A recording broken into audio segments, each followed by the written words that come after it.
Hello বন্ধুরা, welcome back to my channel. আশা করছি সবাই খুব ভালো আছো আর আমিও খুব ভালো আছি। এখন থেকেই ব্লগটা স্টার্ট করছি। এখনও বাজে বিকাল 4:30 থেকে 5টার মতো। তো গুড ইভিনিং। তো আমি আগে থেকে একটু বিউলির ডাল ভিজিয়ে রেখেছিলাম, তো সেটাই এখন প্রস্তুতি নিচ্ছি কি করব। এই যে বিউলির ডালটা প্রথমে বেটে নিলাম, দেখতেই পাচ্ছ শিলপাটাতে বেটে নিয়েছি। তো আজ একটু বানাবো দই বড়া। তো বাড়িতে ছিল একটু টক দই, তাই মনটা ইচ্ছা হলো তো করে নিলাম। তারপরে বেটে নিয়ে এটাকে ভালো করে নুন দিয়ে ফেটিয়ে রাখলাম।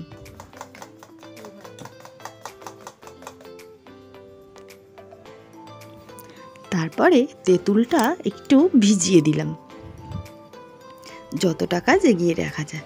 তারপরে একটু টিভি দেখছিলাম মা আর আমি। তারপর সন্ধেবেলা ওই 7টার দিকে এসে মা আর আমি দুজনে মিলেই রেডি করতে থাকলাম, কারণ যেহেতু আমি ভিডিওটা করি তাই মা ভাজছিল। তো দেখো বন্ধুরা, ছোট আমাদের হাতা আছে, কিন্তু কোথায় যে রেখেছি খুঁজে পাচ্ছি না। ওই চামচ দিয়ে করতে হচ্ছে বলে একটুখানি বড়া শেপটা মানে চ্যাপটা চ্যাপটা হয়ে যাচ্ছে। তো মা ওদিকে ভাজতে ভাজতে আমি এদিকে দইটা একটু চিনি দিয়ে ফেটিয়ে রাখলাম। আর এই যে যতটা পারছে ততটা করছে। তারপর ওদিকে মা তুলে তুলে জলের মধ্যে রেখে দিচ্ছিল, আর এই যে চেপে চেপে জল থেকে ঝরিয়ে তুলে নিচ্ছিল।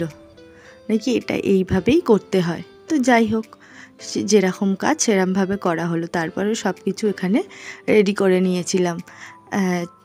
রেস্টুরেন্ট মশলা, চাট মশলার থেকে দেখলাম রেস্টুরেন্ট মশলাটা খুব ভালো খেতে।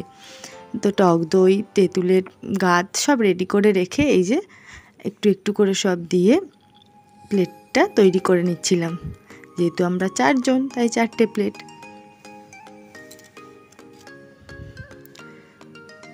তো যাই হোক, এবার এইটা রেডি হয়ে গেছে। তো এবার আমরা সন্ধ্যেবেলা টিফিনে আজকে এটাই খেয়েছি। তো রোজই তো মুড়ি বা অন্যান্য কিছু না কিছু খাই, তো আজকে এটাই ইচ্ছা হলো। তো যতই বাইরে থেকে কিনে খাই না কেন, বাড়িতে করে খেয়ে যে তৃপ্তি সেটা কিন্তু আলাদাই লাগে। তো তারপর এই যে সবাই মিলে গল্প করছিলাম, টিভি দেখছিল তোমাদের দাদাভাই, আর ওই টিফিন খাওয়া হচ্ছিল। তারপরে আর ভিডিওটা না কন্টিনিউ করা হয়নি। তো তারপর সকালবেলা এই যে আমার যা ডিউটি, সন্ধান করে আমি বেরিয়ে পড়েছিলাম বাজারে। এই যে যাচ্ছি বাজারের পথে, আমার তো এটা রোজেরই ডিউটি থাকে। তো বাজার থেকে চলেও এসেছি। এত পরিমাণ বাইরে গরম আর তেমন রোদের তাপ। তো বাজার থেকে এই যে ঝিঙে, বেগুন আর ঢেঁড়স, লঙ্কা সবজির মধ্যে এনেছিলাম, আর আলু পেঁয়াজ এই যে, আর আদা রসুন পেস্ট, আর মাছ এনেছিলাম, আর এই অল্প করে একটু চিকেন এনেছিলাম। এই যে এটা কি মাছ তোমরা কি জানো? এটা হচ্ছে আমাদের এদিকে এটাকে সিলভার কাপ মাছ বলে। তো আজকে নিয়ে এসেছিলাম। আর তারপর এদিকে দুধ জাল দিয়েছি। আর মা আমি ছিলাম না বলে মা এদিকে ভাত করে নিয়েছিল, আর টিফিনে রুটিটাও করে রেখেছিল তোমাদের দাদাভাই বেরোবে বলে। আর তোমাদের দাদাভাইয়ের সাথে আমার রাস্তায় দেখা হয়েছিল। আর এদিকে কালকের একটু মাছ ছিল 4 পিস, ছেলে একটা খেয়েছিল, আর বাদ বাকিটা মা ভেজে রেখেছে। আর এদিকে এই যে বিছানা গুছিয়ে রাখলাম, তারপরেও বিছানাটাকে নষ্ট করলো। আর আমি আজকে ব্রেকফাস্টে কি খেয়েছি জানো? এই যে অল্প একটু ভাত ছিল, তার সাথে বেগুন ভাজা, রাঙা আলু ভাজা, আর একটু মুড়ি পেঁয়াজ মিশিয়ে। আমার না এটা খেতে খুব ভালো লাগে, দারুণ খেতে লাগে। তোমরা কে কে খাও আমাকে অবশ্যই জানিও কমেন্টে।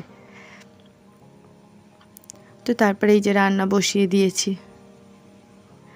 এদিকে এই যে মাছের ঝাল আর চিকেনটা বসিয়ে দিয়েছি দুদিকে, তাড়াতাড়ি হবে বলে। আর কী অবস্থা দেখো রান্নাঘরে, চারিদিকে সব ছড়িয়ে ছিটিয়ে আছে। একা হাতে করেছি তো এদিক ওদিক সেদিক হয়ে আছে। তারপর তোমাদের দাদাভাই কাছ থেকে এসেছে, ওকে একটু নুন চিনির জল করে দিলাম। তো তারপর এই যে আবারও রান্নাঘরে এসেছি, এদিক ওদিক তাড়াহুড়ো করে করছি, একটা করে রান্না চাপাচ্ছি।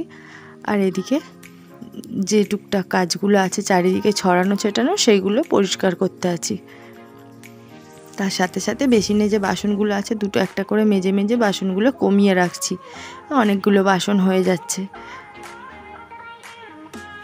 কারণ বাবু এত জ্বালাচ্ছে, কাজ করব কি, ওদিকে মাকেও জ্বালাচ্ছে আমাকেও জ্বালাচ্ছে। তারপরে এই যে আলু দিয়ে মাছটা ঝাল করব বললাম, এদিকে চিকেনটাও আমার রেডি হয়ে গেছে, তো মাছের ঝালটাও বসিয়ে দিয়েছি। আর এই যে দুবেলার চিকেনটা আলাদা করে রেখেছি, চিকেনটা ওবেলার জন্যই এনেছিলাম, তো এবেলা একটুখানি রেখেছি। তারপরে মা ছাদ থেকে জামা কাপড়গুলো তুলে এনে রেখেছিল, আমি রান্না বসিয়ে একটা একটা করে ভাঁজ করে নিচ্ছিলাম, কারণ মা বাবুকে ধরে রেখেছে আর ও এত জ্বালাচ্ছে, এত বিরক্ত করছে, মারছে ধরছে, ওর তো দুষ্টুমি লেগেই থাকে। তারপর এই যে না পেরে বাধ্য হয়ে আজকে ওকে বাঁধতে হলো। আগে ছোটোবেলাতে ওকে এরম করে বেঁধে রেখে রেখেই কাজ করা হতো, তো আজকে অনেক দিন পর ওকে বেঁধে দিয়েছি। এই যে ও আনন্দ করবে, কাঁদবে না বদমাইশি করবে নিজেই ভেবে পাচ্ছে না। তারপর তোমাদের দাদাভাই আবার খুলেও দিয়েছিল। তো অনেক দিনই হলো গ্যাসটা এমনি মোছা হয়, পুরো গ্যাসটা ক্লিন করে মোছা হয় না। তো আজকে যেহেতু তাড়াতাড়ি একটু সব হয়ে গেছে বলে ওই জন্য গ্যাসটাকে একটু ভালো করে উল্টে পাল্টে মুছে নিচ্ছি। আর ভিতরে একটু নোংরাও হয়েছিল, জং মতো এসে যাচ্ছিল, ওই জন্য ভালো করে পরিষ্কার করে নিলাম। তোমাদের সাথে কথা বলতে বলতে এদিকে মোটামুটি আমার কাজ কমপ্লিট হয়ে গেছে, গুছানো গাছানো, বাসন কোসন মাজা, পরিষ্কার করা সব।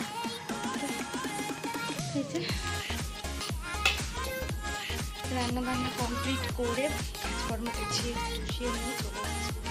এবার একটু এখন প্রায় 1:05 মতো বাজে, তো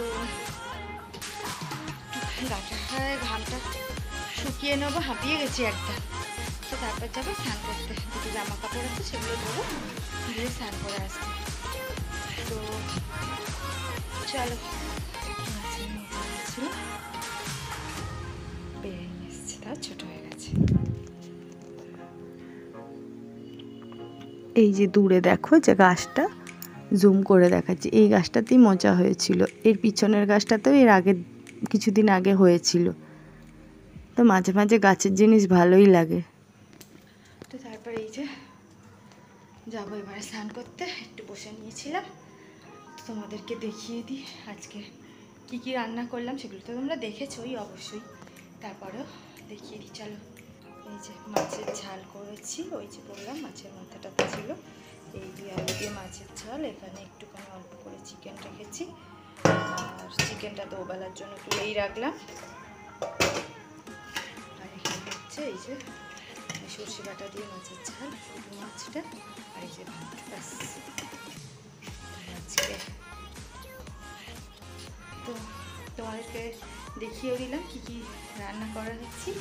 আর এবারে ইচ্ছে যাবো স্নান করতে, তো না জামা টামা নিয়ে নিচ্ছি, এই যে জলে বালতি নিয়েছি, জামা কাপড় কাচবো। তো চলো, আজকের মতো ব্লগটা এই পর্যন্ত, দেখা হবে নেক্সট ব্লগে, টাটা।